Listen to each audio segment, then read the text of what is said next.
This panel will be moderated by Nicole Martins. Nicole Martins, who's the head of Impact Advisory at Crutham. So please stay put. This is a very, very much exciting panel. I hope you learn a lot. And please, to the people attending in the room as well as online, please note that we've allocated 50 minutes for this panel. So the discussions are going to be 30 to 35 to 40 minutes, and we're going to allocate the last 10 minutes and open it up to the Q&A for the people in the room as well as online. So the people online, as you are listening, please, we encourage you to start posting your questions so that they can be considered accordingly, and then we can accommodate you accordingly on our side. So thank you so much, ladies and gentlemen. I hope you enjoy this one. And Nicole Martins, thank you so much, our esteemed moderator. Over to you. We can begin now. Thanks. Thanks so much. Can everyone hear me? Am I audible? Okay, fantastic. Thank you so much. And thanks everyone for joining us for this session. I know it's always a big ask after lunch, so I'm glad we've been teed up as a very exciting session. We hope that it will be interesting and that you'll at least learn something new. As has been mentioned, the real value of these conversations is always in the Q&A. And I encourage you to please get involved. I'm sure that there will be questions. We'd prefer not to have those not a question, but a comment. Questions are great. You're not going to have a chance to have this panel of experts in one place at the same time again for probably quite a while. So let's take advantage of this opportunity. As is mentioned, my name is Nicole Martins. I head up the Impact Advisory practice at Crutham. Crutham is a research house and consultancy. And in this role, I get to work with clients across the spectrum of capital. So from philanthropists all the way to commercial investors, advising on all things sustainability and impact and ESG. And so I'm very glad to be here because it's going to help me immensely in what I'm trying to do every day. I'm going to be ferociously taking notes, and I have already picked the panelists' brains quite a bit. I will give you a bit of context. Anyone who is in the sustainability field, I'm sure you had the same experience that I did, where in January, my phone almost melted with every executive order that was signed. Clients were freaking out and wondering what it meant and should they still care. I had some people phoning and saying, we're in the middle of preparing our sustainability report. Should we even finish it? Does it matter? And that's why these conversations are so very important. So I will say that the title of the session is a bit of a misnomer because I do think keeping governance in there is incredibly important. So please don't replace governance with something else, but it's deeply connected to this idea of geopolitical risk. And I'm very excited to have true experts. So I am not a geopolitical risk expert, which is why I'm so privileged to be sharing the stage with some. So to my right, I've got Mpho Molopiane, who's the chief economist at Alex Forbes. We've got Dr. Saul Levin from TIPS, and then we've got Yvonne Motibi from the Institute of Risk Management South Africa. Really esteemed panelist here to talk to us today. Again, for the people online, you don't have to wait till the Q&A part to submit your questions, so please feel free to do so in advance if you've got them as they come up. So maybe a good place to start, Mpho, is with the big picture. When we're talking about geopolitical risk, it can mean different things to different people, but what are we talking about and what is the context in which we're currently operating? Yeah, thanks, Nicole, and good afternoon, everyone. I saw that, there wasn't a big lunch served, and I was, quite pleased about it, given that we have the graveyard session. So, hopefully this session will keep you interested. Nicole, just like us, in January, we were all scrambling. We were all having meltdowns. I used to say that, I was not mentally prepared for Trump's second coming, and I call it, Trump's second coming because, his first term in office was, disastrous, and we saw quite a lot of volatility. And, this year coming back, we thought things will unravel a bit gradually, but, first quarter of the year, we were all left scrambling. And really with geopolitics, what we're essentially witnessing is that the global economy is undergoing quite a fundamental shift. We are witnessing geoeconomic and economic fragmentation, And that has been quite evident in the number of, rising military conflicts that we have been witnessing over the years. It's also evident in the number of protectionist policies that countries have been embarking on. And really to just think about it in terms of why the global economy is perhaps transitioning in this manner is there has been growing skepticism around globalization since the post-financial crisis, right? And that is because we've had this uneven recovery from the global financial crisis. Some countries have done incredibly well, some not so well. And if you think about this growing skepticism around globalization, we first saw it with Brexit in 2012, and then we saw it with Trump's first term in office in 2018 when he first unleashed the first trade war with China. And I think it was somewhat exacerbated during the COVID pandemic. And I think the COVID pandemic was actually quite critical. And it also informed somewhat of our views at the beginning of the year. So there was always an understanding at the beginning of the year that the US is going to be de-risking from China. But everybody thought that's going to happen gradually. And in the manner that has, unraveled, has been quite surprising because it's been quite rapid. Companies have been left scrambling, not having enough time to prepare for that de-risking. But, to just unpack and to go back to the point I make that the COVID pandemic perhaps accelerated that. If you think about the COVID pandemic, a lot of countries were left scrambling for vaccines, they were left scrambling for protective equipment, and it started to raise issues around national security because it became quite apparent that a lot of countries were reliant on one major country for most of the production that was going on globally. So you then started to see a lot of governments raising these issues around national security that, we can't be reliant on just one country for most of the production activities. And that's when, we started to see these greater efforts towards geoeconomic and geopolitical fragmentation. Trump's second term in office has certainly accelerated that, given the second trade war that he has unleashed on almost everyone. I mean, even the poor penguins were, left unprotected. They were also facing higher tariffs. And, that's just the area that, the new environment that we are now operating in. The other key factor, behind this geoeconomic fragmentation that we are having is the AI race, the AI and technology race. It is well understood that, whoever is going to win the AI race, the technology race, likely emerges to be the superpower, right? So, we have this tug of war between the US and China. We also have this tug of war between Europe and Russia. And, that is what is at the core of this geoeconomic fragmentation that we're essentially witnessing. My last point really that I want to touch on is, the issue around what this all means for corporates and for investors. The ramifications are quite far-reaching, right? If you are a corporate, you're looking at more complicated supply chains. If you're thinking about it, that a lot of governments are moving towards de-risking supply chains. They, looking at de-risking trade linkages.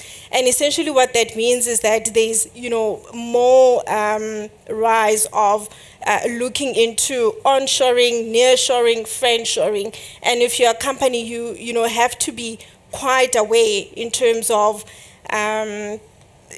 trade policy or foreign policy overall, that the country you're operating in and the country you're exporting or importing from, in terms of that alignment with regards to foreign policy. So, the ramifications for companies are quite far-reaching. That means that as supply chains continue to unravel and de-risk from what they were previously, companies are likely facing higher supply chain cost, higher production cost, that will have an impact on company profitabilities. At a broader macro level, that also suggests that inflation is likely higher than we had, relative to the pre-COVID era or post-GFC era, depending on how you want to characterize that period. And that means, interest rates are slightly somewhat elevated. That's at a broader macroeconomic level. For investors, it also means that we have to be more intentional around asset allocation. And really the game in town around this current environment is diversification is likely your best friend. Diversification not only across traditional asset classes, but diversification around, sectors, diversification across multiple, just not your traditional asset classes, but sectors, and as well as regional diversification as well, and across alternatives as well. And I think, perhaps let me just leave it there. I think, such an interesting insight is this idea that when we're thinking about, and we've heard a lot about it today, this double materiality approach, right? Where we're thinking not just about what our impact is, but what impacts us at the same time. When you think about something like geopolitics, it's a little bit of both, and it can be quite overwhelming. It's very big, right? So you're thinking about things that are happening in markets you might not even operate in, and all of a sudden you've got to factor in how that's going to affect your value chain. And I suppose for many companies, it's much easier to have quite a sort of a more myopic view and to say, well, what's happening here in my backyard and how do I address that? And I think maybe that's a good place to sort of ask you, is it necessitating a significant change in the way that we're approaching geopolitical risk now than maybe 5 years ago? Or have you always had to have the same sort of view, or are things very different now? I think things are somewhat different, right? So firstly, if we look at, in financial markets in particular, I've already talked about corporates, that the most evident impact is through supply chains. So companies have to be, increasingly aware about the potential risk that the supply chains could be faced with. So that diversification I was talking about from a financial market perspective also cuts across for companies, that they need to, now do this scenario planning and analysis so that, when these risks materialize, they can quickly move and insulate themselves essentially from these rising risks. But, much broader from a financial market perspective, where we also do see geopolitical risk play out is, usually geopolitical risk, firstly, very challenging to anticipate, to predict, and because they're challenging to predict, it makes them challenging to also price in. But what we have seen over the years is there's an increasing number of hedging strategies that financial market community is using. The way that we also see this financial risk play out in markets is, that affects volatility, reorientation in terms of capital flows. We also see it play out in terms of commodities as well. So if you think about gold this year, it has done exceptionally well given the growing uncertainty, but also given that central banks have also been diversifying their reserves holdings because of the growing use of financial sanctions, right? So that's the one element.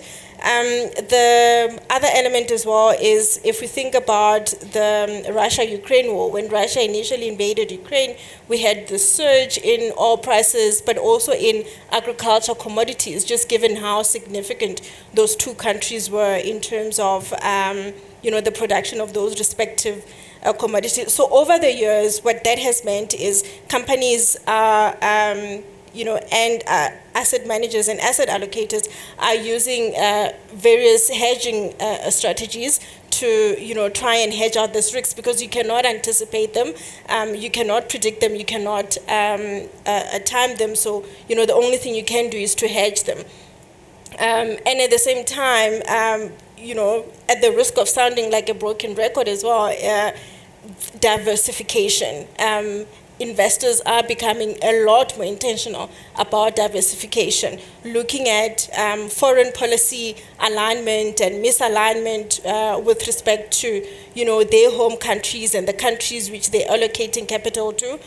So regional diversification has become a lot more prominent, diversifying across sectors. So being aware in terms of which sectors are much more prone to these supply shocks, and also diversifying across just outside of traditional asset, your alternative assets as well have become a lot more prominent. Yeah. So there's a lot of trying to hedge your bets and making sure that your eggs aren't all in one basket. That's really important. But Yeah. I want to latch onto that point you made about sort of diversifying against markets, across markets, and that's different policy environments you're dealing with. And one of the things that will come up a lot in these conversations is this idea of policy uncertainty. And so maybe that's a good time to bring you in, is to say, what has the policy response been? And for businesses in South Africa, how should they be interpreting these signals, which can often be mixed? Thanks. Paul set the scene quite well. There were a couple of things that I would add to it because it has implications for the policy. So the one is the carbon border adjustment mechanism. So we're seeing, as part of the protectionism, the rise of these new measures. So CBAM for the EU and other countries have embarked on their own measures. That has implications for policy responses because it means that more difficult to get goods into those economies. It also means that the bar is lifted for a whole range of things. So that they've got a justification on their side. There's a policy response in terms of how do we tackle that as a country, and I'll get to that. The other thing is also linked to those measures is developing green industries, and that has more specific outcomes. So one is you're looking at alternative supply chains, particularly in the EU, to say they're a bit worried about China, and we see it. It has opportunities for a country like South Africa, and we see it. Some of their policy responses have been, how do we build coalitions to develop alternative supply chains, but looking at Africa and Southern Africa in particular as a way to beneficiate some of those minerals. But linked to the CBAMs is also greening of their industries, because what they're doing is they're saying we don't want carbon to come into our economy because we're pushing green, a greener economy. We're requiring our own companies to become green, and we can't then import carbon. So it's linked to their policy responses linked to that. So that it's quite important, and how developing countries and South Africa has responded, I'll get to shortly. The other key issue has been the US policy beyond the tariffs, because the tariffs are chaotic. We've done a lot of analysis on it, and it's not a situation of let's look for a win-win trade negotiation. The US are going into it as a win-lose, and even when the guys think they've reached an agreement on social truth, they find that there's a different tariff. So there's a lot of problems around that, but for some of the deeper implications, particularly for Southern Africa, were the removal of USAID and PEPFAR, because it meant that a big part of our health support measures, not so much for South Africa, and we've kind of filled the gap after a lot of noise, but other countries have been very hard hit by that. But also the USAID withdrawal, where they weren't just doing health stuff, they were also doing trade stuff, they were providing other measures of support. So it means that smaller countries in particular have seen a foreign exchange crunch. It's not only Southern Africa, it was also Eastern Europe. So those countries were quite reliant on the dollars that were coming in from all these US measures. So that change in the US policy around contributions to countries has had very huge implications for how those countries can continue, and whether they're balancing the budget, and whether they're going to have fiscal crises. So though, in addition to the health issues. Then part of what's happening on the global stage is the COP negotiations and the nationally determined contributions. So another global multilateral response to climate change, and that has implications for all of us, because if we agree to certain commitments and listed companies agree to certain commitments, they are bound to meet them until they realize that it might not be possible, because some of the technologies they were banking on are not proceeding at the pace at which we thought. Some of the opportunities are not that viable. So then it puts, what are we doing about climate change? And there's a global negotiation. We're busy re-looking at our own nationally determined contributions, and there's been a lot of pushback this time around on those things. So some of it is people realizing what we had committed into the multilateral space may not be possible and that's not great for the climate and where we're going on the environment, but also because of the shift in policy in the US. There's been a rollback on climate commitments, withdrawing from Paris agreements, internally saying it's fine, we'll expedite your exploration, and just allow the continuation of pollution because it's fine. We're not too worried about it. That response from the US sends a global message to everyone, and that has implications. So what does that mean? So for South Africa, sorry, I can talk the Heinlinger for donkey. So just tell me when I must stop talking. I won't be embarrassed. Just like raise your hand and just throw things at me. Throw like a bottle cap or something. Okay. So what does that mean? Okay. So in terms of South Africa's response, it's the multilateral response. So it's G20 this year. People have said, "Wow, we're doing this. It's a waste of money," but actually, it makes a big impact. We're on the global stage. We're getting 19 other countries or regions into South Africa, plus a whole range of other places. Joburg got fixed, but that's an aside. So these things are quite important for the geopolitics, for us to position key messaging around that it's not okay to be on the wrong side of history around climate change. We're feeling it. I mean, it hasn't rained yet this year. We feel a drought a lot more often. I think it used to be once in every 10 years. Now it's like once every 3 or 4 years. And then we get the opposite effect of massive storms. So that we're feeling the impact of in Southern Africa of climate change, and we're able to put those issues, it's one of the key issues on the G20. There's also the BRICS opportunities that South Africa is squarely involved in. We've seen quite quickly after the USA announced their tariffs, China said zero tariffs on Africa. There was immediately our trade minister, like 3 weeks later, was in China with a trade delegation. There was an Africa-Sino summit. There was, twinning of province in China with Africa, and lots of other, positive signals.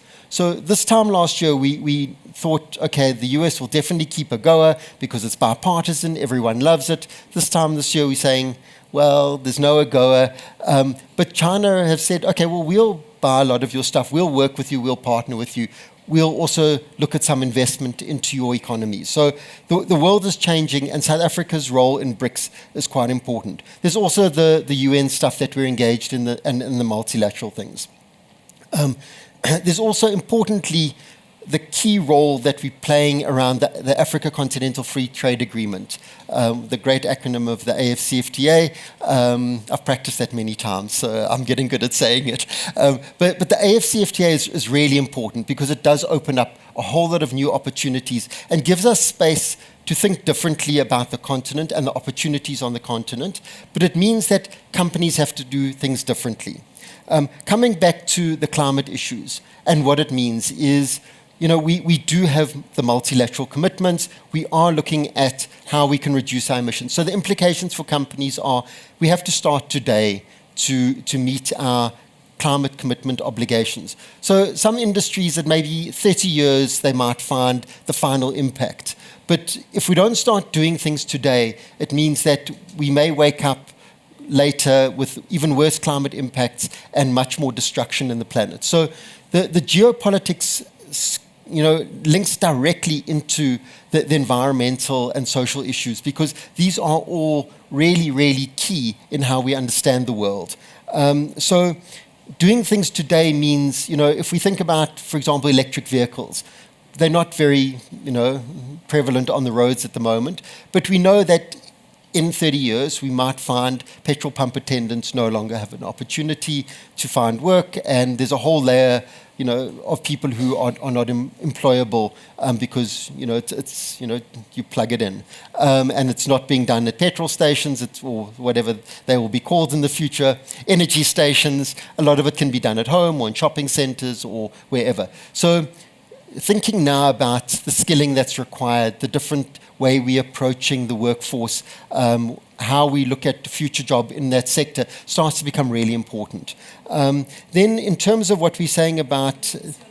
Is this my last point? Okay, well done. Okay, keeping me on track. The last point then is around the ongoing engagement on the climate issues. So we see that we're negotiating, we're pushing back a little bit on CBAM, but at the same time working with companies to say, how do we adjust our technology so that we are less carbon emitting? So the government has taken that response and saying we can't just look at this thing as something we have to fight, because that can't be the only response. There has to be partnerships between the public sector and institutions like the CSIR and MinTech and other spaces, where working with companies to say, how do we partner to reduce some of the emissions, or just sending a signal to say to companies, if you've got the budget, let's start looking at the new greener technologies. You're not always going to be green, but let's start greening so that we avoid the worst penalties of CBAM.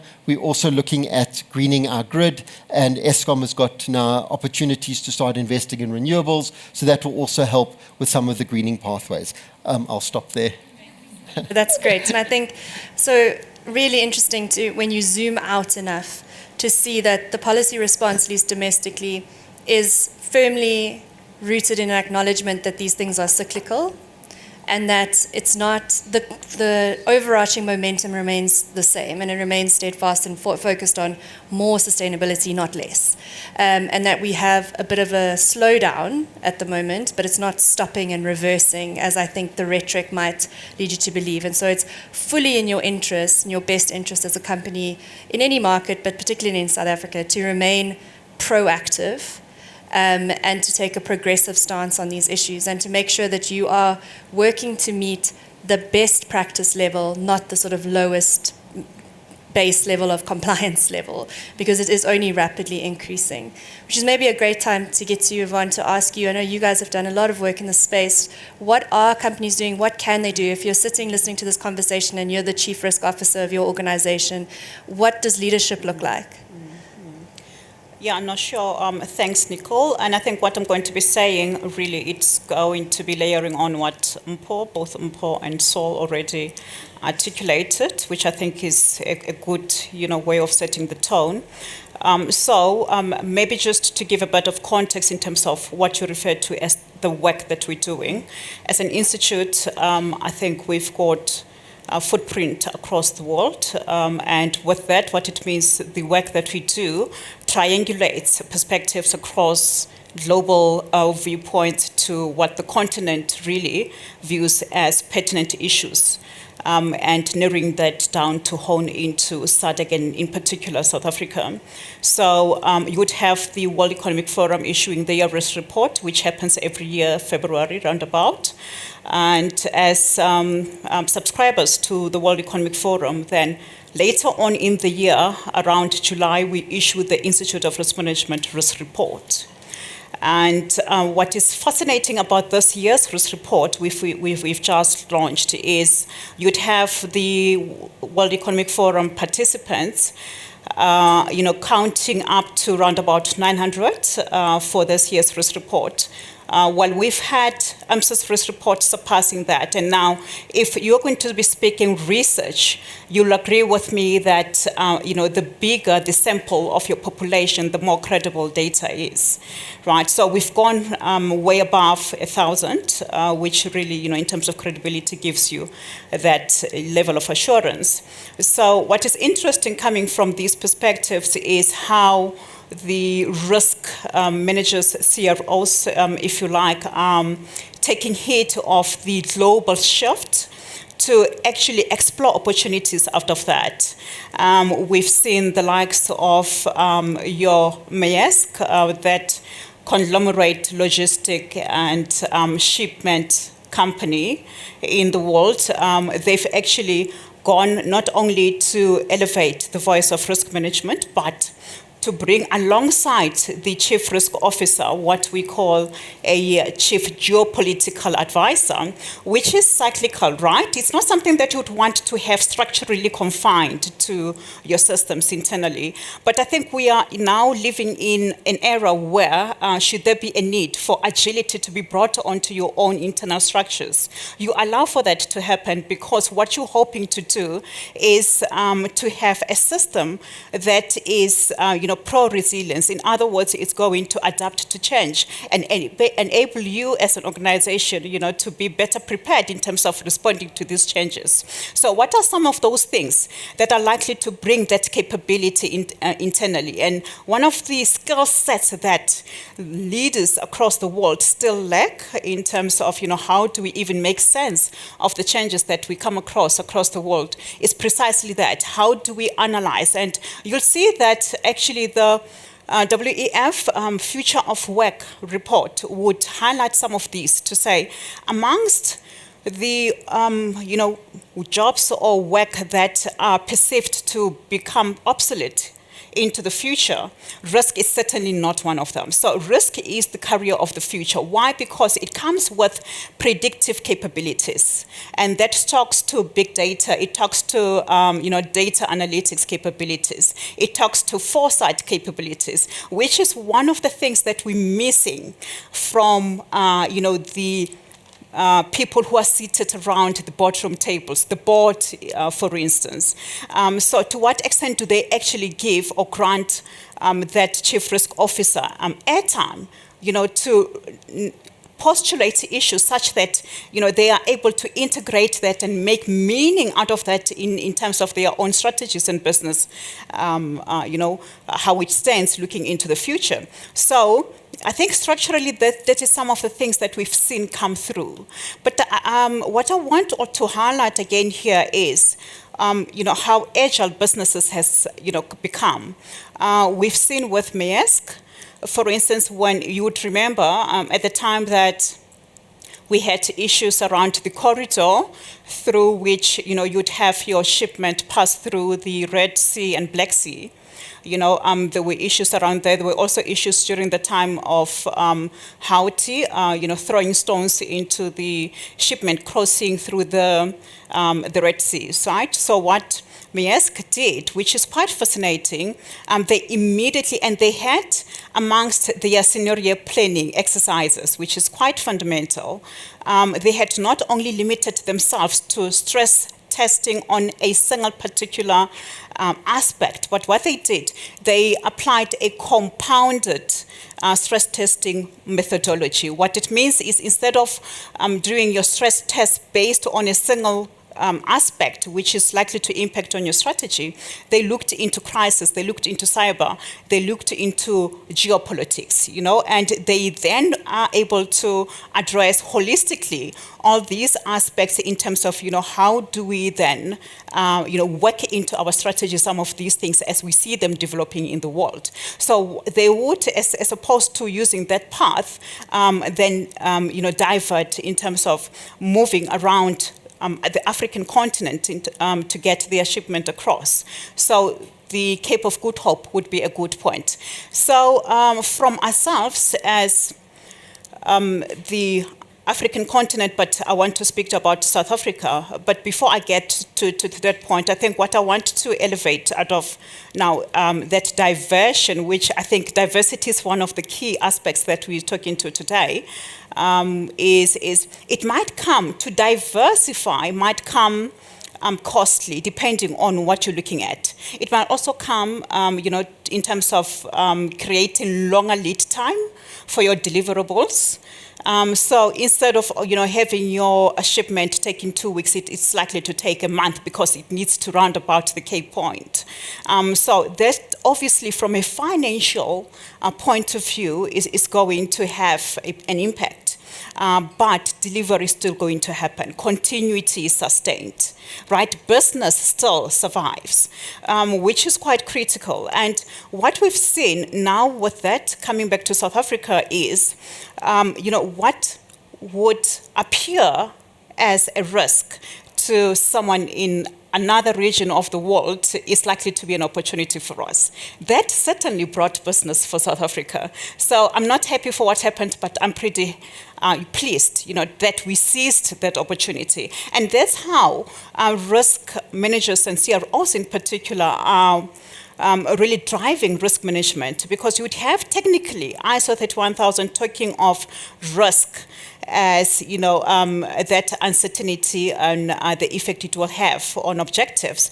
So really I want to just mention that ISO 31000 speaks of risk not as a negative concept, but there's two flip sides to it. The one is the upside and the other is the downside. And it should be normalized that when we speak risk management, even around decision-making structures, we do amplify the upside of it as well, as we are looking to mitigate risk management. But what opportunities are likely to be presented, out of the risk that we're having to encounter or that we're having to mitigate against, and how do we leverage on those? And I think that's what MEASC has done, right? I think another good point that has come out of the risk report is in terms of diversification and just, extrapolating into alternative ways of doing. Is you find that DHL, let's go back to DHL, for instance, as an example. During COVID times, I think someone here mentioned COVID, Mpo, it was you, right? How exacerbating the effect of COVID would have had on business and the global economies, right? DHL, during that crisis, one thing that we cannot take away from them is how they have sustained the supply of vaccines across the world. Right? There's no doubt about how did these vaccines get to these countries, right? DHL did that. And I think for me, from a point of, how do we integrate that upside of risk to the downside to make a holistic, integrated approach to your strategy, to your risk, to your resilience, is precisely that. And I think if we are to speak of impact, that without doubt is very much impactful and has brought about sustainable ways of just retaining some of the livelihood upon which the economies of this world would rely on, right? You have your Toyota. For instance, another key attribute coming through is Toyota, what it does now, because there's so much uncertainty that comes with the geopolitics, right? And geopolitics, I think I want to just compound that with geoeconomies, geotechnologies. Right, and I think one really borders on the other. What Toyota is doing, which is quite fascinating, they've gone to multiply themselves across different regions of the world. And what they do, they are decentralizing focus points. Right, should China be hit, they'll be able to produce from another part of the world, which is diversification. But again, with that is amongst the internal mechanics of how they sustain their operations is they've created buffers. So there's those redundant supplies, that you are likely not to need now, but should there be a crisis, there is a buffer for you to tap into so that you can continue your business, right? So what it means then for us is, from a continuity and a business resilience point of view, that integration is important, that agility is important, those buffers are important. Adapting to some of these changes is critically important. We cannot, in this day and age, still talk about a strategy that is going to be reviewed in a year's time, that is going to be reviewed in 6 months' time, when we're having to deal with some of the uncertainties that are hitting us every day. If it warrants me to relook into a strategy today because of the executive orders coming through from Washington, D.C., then I would need to do so in the interest of the business itself. Right, so I think those are some of the things that we are picking up globally, and what has come through as quite strong from South African perspective is organizations in South Africa are starting to create employment opportunities for South Africans.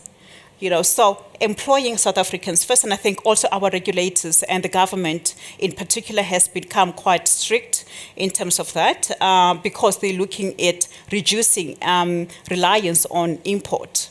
Right, and I think, our own situations back in South Africa with load shedding, you'd have business still continue operating during load shedding. That is significant in terms of the investment that goes into, putting together some renewable alternative energy just to sustain the business. But that in itself has gone to sustain this country.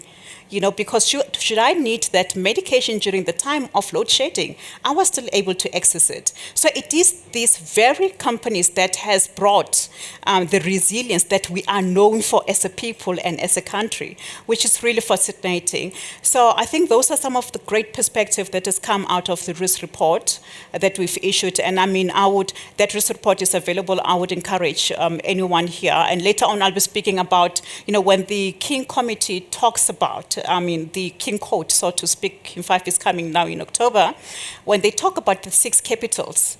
Our risk report this time around, is talking about the 10 C's, quite fundamental in terms of how you look into, risk and opportunity, which is something that I would love, given the time, to speak to you about quite a bit. Definitely add that to your reading list. There's a lot of reports that have been talked about today. So sustainability is all about reading online. Don't print them. Please don't print them. But I think what I'm hearing is it's really interesting, and we're going to have enough time, I think, for like 1 or 2 questions, which is great. But it's this idea that, and to bring it back to what we're talking about today, this idea of sustainability, it's all about, it's 2 sides. It's your risk and your impact, and they're intricately connected. And really being agile and understanding that the way we've addressed problems in the past is not going to be suitable for how we're addressing our current situation or into the future. And I love the points around, there's uncertainty, you need to do scenario analysis. I cannot stress enough how important that is and how undervalued it is as a tool to help you plan. You won't be able to plan for every eventuality, but it will really help you. So if you're going to put some effort into something, I think materiality assessment, as was mentioned earlier, and then scenario analysis, understanding what is the likely path this could take, what does it mean for me, what is my value at risk, what is the potential opportunity that this opens up for impact, for financial return. It's really worth it. So if you're in a leadership position in one of these companies, I hope that you found this helpful. I hope it's not been daunting. I think there's a lot going on, but if nothing else, I hope you're leaving this feeling like it's possible to address these things, it's possible to cater for them, to invest in your capacity to deal with them. And I think we've hit right on time, so we should be able to do like 2 questions. Well done. Guys, this is an on-time panel. Can everyone just please thank you to my panelists. So I'm not sure if there's any questions in the room, or we've got a question over here, or did any come through online, Tato, that we need to know about? We start with this lady over here.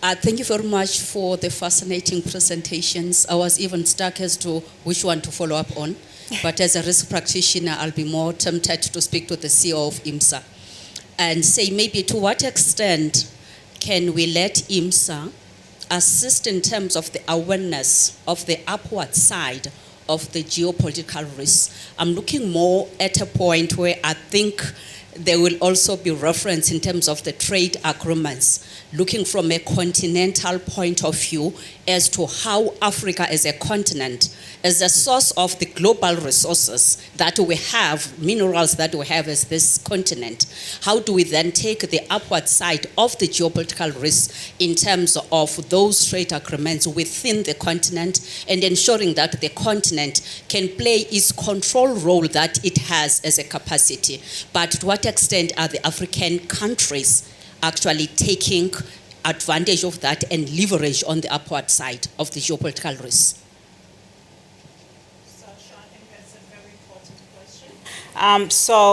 What we're seeing is, and we do a lot of work within the African continent as well. Just today, immediately after the session, I'm headed to the airport, traveling to Benin, for some of the risk-related work that we do.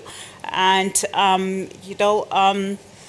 it's challenging with the African continent because we look into the competency levels, that enable business across Africa to appreciate risk management. So it's not many, let's start at a country level.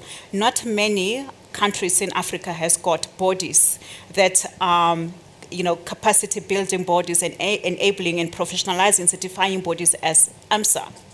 Actually, we are the gateway to the global community in the African continent. And we've been so for the longest of time until recently that, we just elevated the office, the Voice of Africa at the Global Federation space, to grow and develop our continent. But I think that fundamentally just showcases levels of deficit insofar as skill and competency is concerned. Many of the risk practitioners in Africa actually rely on AMSA, and that's why we've got footprint across 18 countries in the continent alone. So there isn't the necessary levels of skills and expertise. That is one. Two is, I think structurally, we are so much indebted that it's going to be so difficult for Africa to, get out of the deficits from debt and financial reliance point of view. So a lot of investment in Africa is foreign investment, right? And some of the discussions that we have with them when we speak to leaders from across Africa is we need to rethink foreign reliance because as we saw with, I think, Saul, you spoke about Trump withdrawing from the Paris Agreement, what that meant from, aid point of view and reliance that too. A lot of people were left devastated, right? I would have been part of an initiative in Africa that, as I developed myself into a leadership role, really exposed me to that African young leaders. That program was a Barack Obama program, and that aid was withdrawn. As I speak to you, over 10,000 of people that have gone into this program are sit at home, right? That is the impact. Now, I think we really need, as an African continent, to rely on ourselves and building that reliance. What I like about what China is doing, not to say that I'm not a proponent of self-sufficient, self-sustainable, is that China said to us when Washington, D.C. said, I'm imposing tariffs. They said, I'll give you a zero tariff, I'll buy everything that America is, not taking anymore. So it has created an opportunity. So if we speak opportunities, that is precisely it. And I think because we don't have all the necessary, required skill sets, just onboarding some of these multinational partners such as China, such as BRICS, such as Russia, to bring in. And I think that is a very strong, holding point for Africa, BRICS. Right? Well, for now it is South Africa, but obviously Africa cannot develop without South Africa, so to speak. So I think leveraging on these bilaterals. Saul spoke about AFTA. I've been fortunate enough to work for one of the government entities before, and AFTA was one of the projects that we dealt with. It's amazing how we can codify all these strategies and have them well put, well explained, but the implementation part of it has really proven to be really, really difficult. And one of the reasons is the leadership will. Right, the leadership will to enable that kind of a strategy to work for Africa, right? So there's still a lot of contestation within Africa amongst who does what first. Why should it be South Africa? Why not Ghana? Why not? So there's still a bit of that, which of course comes at a disadvantage because there's a plethora of opportunities that are, for me, missed opportunities because of this. So I think it really takes willingness from leaders, and it takes to have those systems well put, intact, in place that will, have this kind of strategy work for us. AFTA is a beautiful strategy. It just needs to be implemented and work for us. Thanks, Yvonne. Tata, did we have any questions that came in online? Nothing so far. Nothing, okay. I think that's so it. Yeah. Are there any other questions from the room? Okay, our last one and then we'll wrap up.